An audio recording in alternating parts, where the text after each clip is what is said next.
We need to know about nail structure.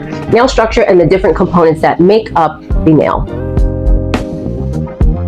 So the natural nail is what we call the nail unit. Is going to be our basic foundation. So we need to know the proper names and functions of each of those before we jump into anything else that we're going to be talking about. So here's the breakdown. The first thing is we have the nail plate. So the nail plate is going to be the visible part of the nail, the part that we actually polish. It's made of keratin and it has nerves and blood vessels in it.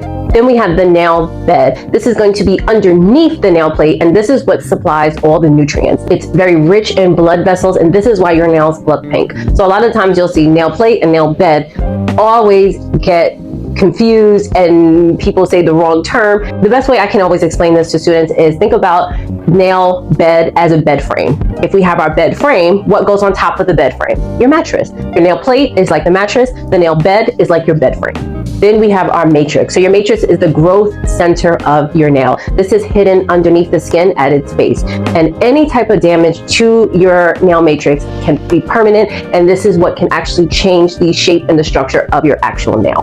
Then we have our cuticle. So our cuticle is that thin layer of dead skin that's on the nail plate that acts as a barrier against infection. This is what we technically cut when we are providing a manicure service, because this is dead tissue.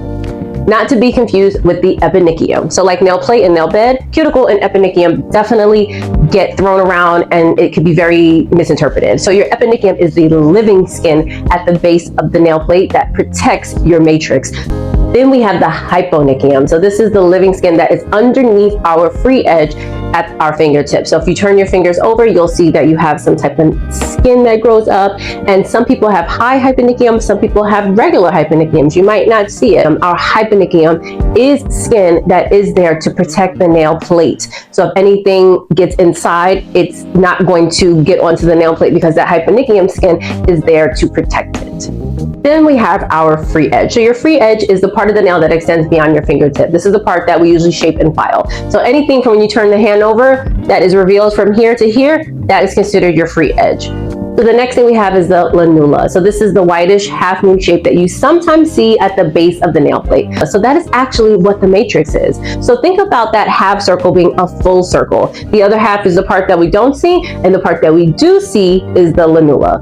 So guys, knowing these terms are super important. It's not just knowing them for your state boards or for any type of test that you're going to be taking while in school. To be a professional and say, I don't know what that is, or I can't really explain that, I'm not sure, it's not a good look. So we want to make sure that we're sounding professional. We can educate clients and educate ourselves as well.